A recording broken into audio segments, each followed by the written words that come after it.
Hello, கொரியர்ல இருந்து பேசுறேங்க. உங்களுக்கு ஒரு பார்சல் வந்திருக்கு. ஏங்க கொஞ்சம் மேல பாருங்க, மேல இருக்கும். மேல ஏறி நின்று இருந்தா எப்படி பார்சல் கொடுக்கறது? கீழே வாங்க. அப்படியே கொஞ்சம் கேட்டு திறந்து உள்ள வாங்க, நான் வந்துடுறேன். எங்க திறக்கிறது? கேட் பூட்டி இருக்குங்க. ஓ, எங்க அம்மா கேட்டை பூட்டிட்டு போயிட்டாங்க போல இருக்கு. இருங்க, நான் உங்களுக்கு ஒரு வழி பண்றேன்.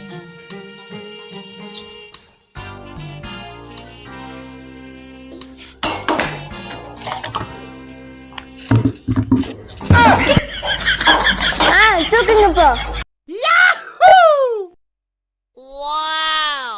என்ன பாத்துட்டே இருக்கீங்க? சீக்கிரமா தூக்குங்க, எனக்கு வேற வேலை இருக்கு. ஏம்மா, அந்த பார்சலை கொஞ்சம் இந்த பக்கெட்ல வைமா. ஓ அப்படியா, சரி சரி.